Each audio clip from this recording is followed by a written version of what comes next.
Ma coach, je suis une jeune fille de la vingtaine et Oui. dernièrement, j'ai rencontré un jeune homme. Il est gentil, il est aimable, il a la crainte de Dieu et tout. Donc, on a décidé d'avoir une relation sérieuse et tout, basée sur la confiance et sur la crainte de Dieu. Donc, on a commencé une relation, ça fait 1 an déjà qu'on a commencé la relation. Et tout. Donc, il m'a dit, bon, ça fait déjà 1 an, toi et moi, on n'a pas mon goût. Ouvre bien ton gosier, ma chérie. Oh. Donc, je lui ai dit, il n'y a pas de souci. Ma chérie, ouvre ton gosier, sinon je prends un autre appel. Ouvre ton gosier, s'il te plaît. Enlève le haut-parleur, enlève l'écouteur, tu parles bien, s'il te plaît. D'accord, ma coach. Donc, après les 1 an, ma coach, on a décidé de Mougou, ma coach. Donc, c'était un désir mutuel. Donc, après avoir Mougou, ma coach, on a passé... Faut dire gré, ma chérie, faut dire gré. Oui, on a gré, ma coach. Après, j'ai constaté qu'il a pris la distance, il a changé et tout. Donc, je lui ai demandé, mais qu'est-ce qui se passe et tout. Il me dit, non, ça va, c'est le travail et tout. J'ai dit, non, dis-moi, qu'est-ce qui se passe? Parce que ça fait 1 an, on n'a pas Mougou, maintenant on a Mougou, tu as pris tes distances et tout. Après, maintenant, il prenait toujours les excuses et tout. Donc, un jour, maintenant, je lui ai dit, bon, dis-moi clairement, qu'est-ce qui se passe? Alors là, le gars, il m'a lancé à la figure que si tu veux vraiment savoir ce qui se passe, va à l'hôpital. J'ai dit, mais va à l'hôpital comment? Il m'a dit, non, va faire tes examens. C'est comme ça que j'arrive à l'hôpital, je m'en vais faire mes examens, ma coach. Je sais que vous savez là, ma coach. Ma coach, je suis dépassée, ma coach, je suis dépassée. Donc, je lui ai dit que... Attends, ma chérie, attends. Attends, je vais récapituler. C'est-à-dire que tu as rencontré un monsieur, un jeune homme comme toi. Et comme tu as la crainte de Dieu, tu es une croyante, lui aussi, il t'a fait croire qu'il a la crainte de Dieu, c'est ce qui t'a donné confiance et tu as commencé à échanger avec lui. Mais vous n'avez pas gré tout de suite, vous avez gré 1 an après, c'est ça? Oui, ma coach. Ok, vous avez gré 1 an après parce que il t'a montré qu'il est croyant, il a la crainte de Dieu, qu'il est bien et tout ça. Donc tu as eu confiance en lui et tu as commencé à gré avec lui 1 an après. Maintenant, après le grêlis, le gars, il a commencé à être distant. Donc, tu ne comprenais pas, puisque avant le grêlis, vous étiez très bien ensemble, il prenait de tes nouvelles, il t'appelait, il venait te voir et tout. Mais depuis le grêlis, le gars, il est devenu distant. Et donc, comme tu ne comprenais pas son attitude, tu l'as appelé, il ne répondait pas, tu insistais, il a fini par apprendre, tu lui as dit, mais pourquoi tu te comportes comme ça? Qu'est-ce qui se passe? Qu'est-ce qui ne va pas? Qu'est-ce qui se passe? Tu voulais savoir le pourquoi de sa prise de distance et tout ça. Et le gars t'a dit, si tu veux savoir pourquoi je suis distant, va à l'hôpital. Et tu lui as dit, mais comment ça d'aller à l'hôpital? Ça veut dire quoi? Il t'a dit, va à l'hôpital, tu sauras pourquoi je suis distant. Et tu es parti quand même à l'hôpital, tu as fait tes examens et tout. Il t'a dit d'aller à l'hôpital faire tes examens. Et tu vas savoir pourquoi il est distant. Donc toi, tu es resté dans le doute et quelque chose t'a dit, il faut aller à l'hôpital, faire tes examens. Mais quand tu es allé à l'hôpital faire tes examens, ton idée n'était pas même là où ça allait arriver. Tu fais tous tes examens. Tu vas prendre tes résultats, il se trouve que tu es séropositif, c'est-à-dire tu as le VIH. Oui, ma coach. Ce qui veut dire que c'est ce jeune-là qui t'a filé ça. Oui, ma coach, parce que j'ai jamais, pendant ce moment, j'ai jamais été en relation avec quelqu'un d'autre, uniquement avec lui. Donc, quand il m'a dit d'aller à l'hôpital, je savais pas, moi, je me doutais de rien. Mais ma coach, quand je suis arrivée, j'ai vu les résultats et tout. Moi, je tremblais même pas parce que le docteur, il me disait des trucs bizarres, genre, c'est pas la fin du monde et tout. J'ai dit, mais qu'est-ce qui se passe? C'est là où le docteur, il me dit, mais vous savez pas, et il faut prendre la vie du bon côté et tout. Je me dis, mais qu'est-ce qui se passe? Dites-moi. C'est là où le docteur, il me dit, non, vous êtes séropositif, ma coach. Ok. Donc, attends, ma chérie, on va évoluer pour que les caviars comprennent mieux, comme tu parles doucement.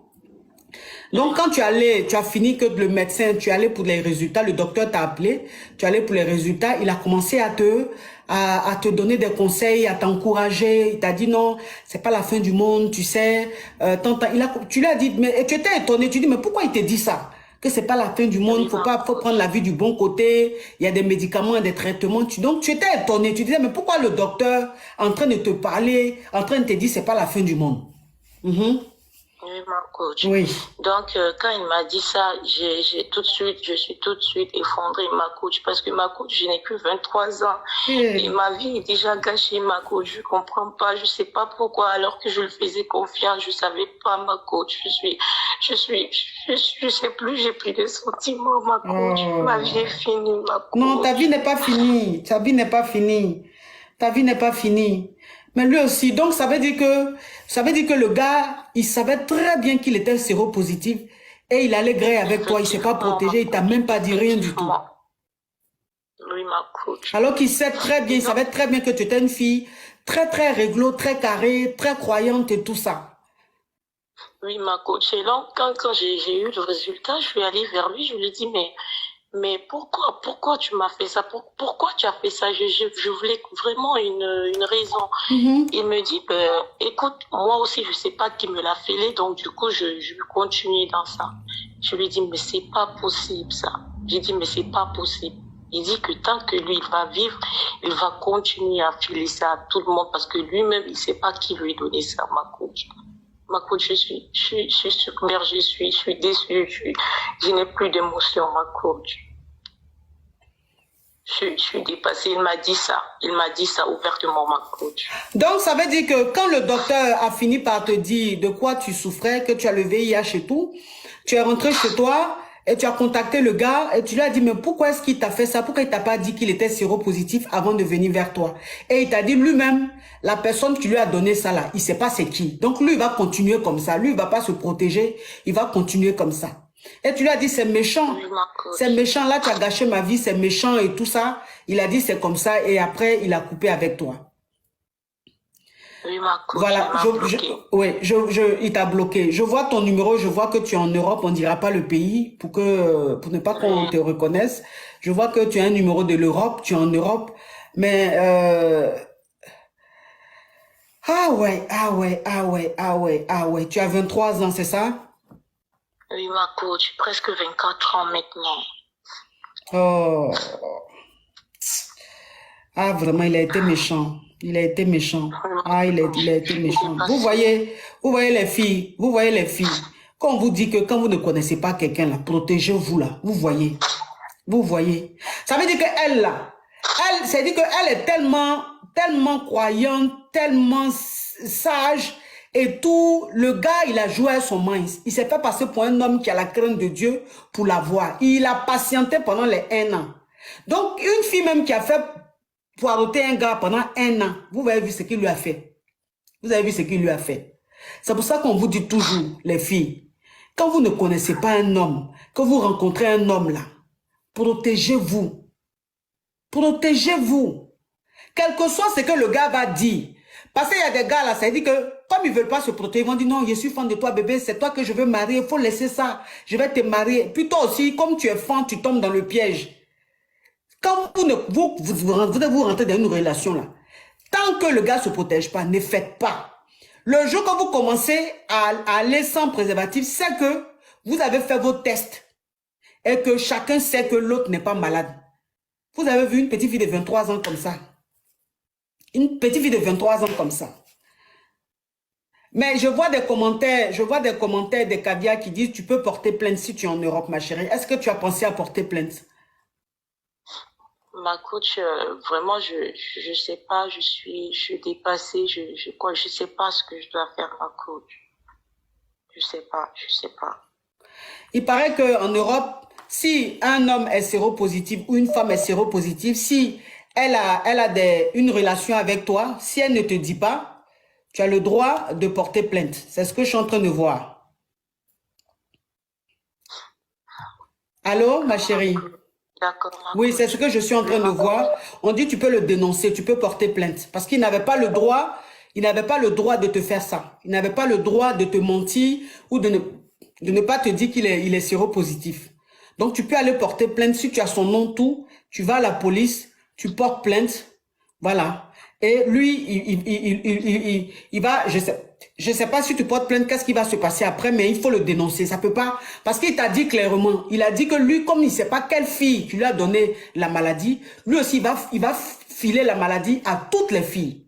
Ça veut dire que toi-même, tu es victime là. Il y a eu peut-être des milliers qui ont été victimes avant toi, des milliers qui sont victimes, qui continuent à être victimes. C'est-à-dire qu'il est en train de propager le VIH partout comme ça dans votre ville. Justement, ma coach, justement. C'est pour ça que j'ai peur, je sais pas ce que je dois faire parce que si je le laisse continuer, il y aura beaucoup de victimes. Et puis moi, je veux pas faire du mal à quelqu'un, je veux pas qu'il continue de faire du mal à quelqu'un. Donc, je vais essayer de chercher des solutions possibles, ma coach, parce que ça, c'est un criminel. Je sais pas pourquoi il a fait ça, mais je peux pas continuer à les laisser avoir d'autres La vies. famille, le direct est bloqué. Comme on est en train de parler d'un sujet sensible, on dirait que le direct, les Jatao sont en train de truc, le direct est bloqué. On tapote la famille, on tapote, on monte rapidement à 7 millions. On monte rapidement à 7 millions, ils sont en train de signaler. Ils sont en train de signaler parce que c'est bloqué chez moi ici. Donc on tapote, là tapoter. Parce que le sujet est très sensible, donc ils vont signaler ça. Mais en tant que c'est un sujet normalement, qu'il n'y a pas de problème, on peut parler du VIH, on peut parler de la maladie. C'est pas un problème, mais ils sont en train de signaler, ça bloque le direct. Vous tapotez au maximum. On monte rapidement à 7 millions la famille pour libérer le live. Parce que ce qu'elle est en train de dire là, c'est très très très grave. Il faut qu'on sauve les autres filles. Parce qu'elle, elle est victime. Il y a plein qui sont victimes. Il ne faut pas qu'ils continuent de ce qu'il est en train de faire. Donc ma chérie, comme il t'a dit qu'il va propager la maladie partout, toi, ce que tu vas faire, il faut aller le dénoncer. Il faut le dénoncer. Je sais que tu as honte, tu es gênée, tu as honte même d'aller le dénoncer et tout ça. Mais ma chérie, comme tu dis, tu ne veux pas faire du mal. Tu n'aimes pas faire du mal à ton prochain.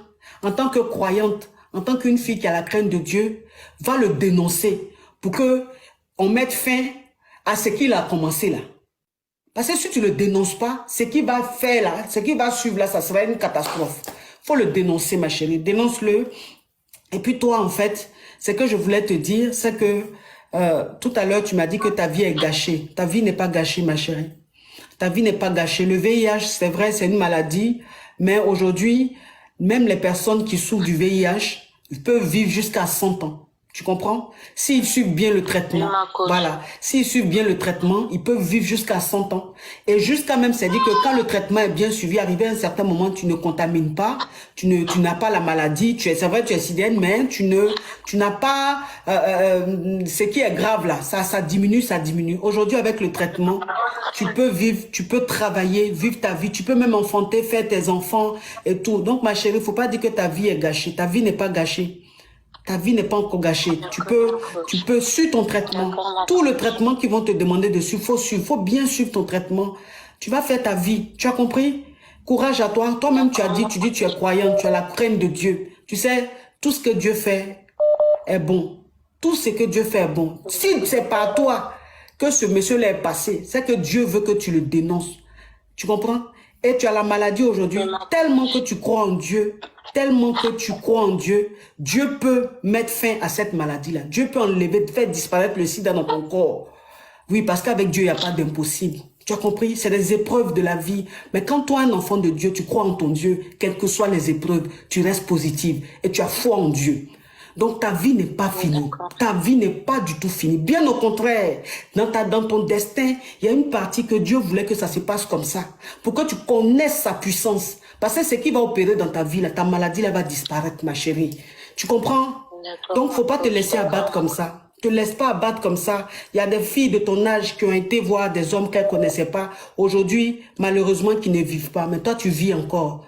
Tu comprends? C'est que Dieu veut t'utiliser. Dieu veut faire quelque chose. Dieu veut que je sais pas, il veut passer par toi pour que quelque chose arrive. Donc, reste positive. Aie foi en ton Dieu. Et puis, continue de prier, ma chérie. Mais suis ton traitement.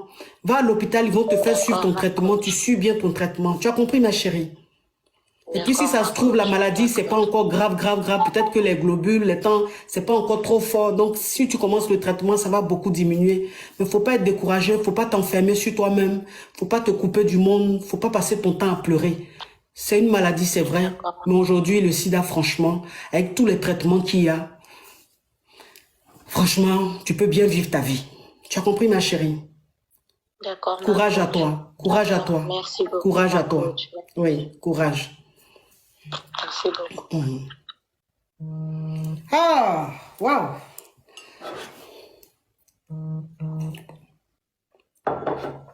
Ah, c'est fort ça.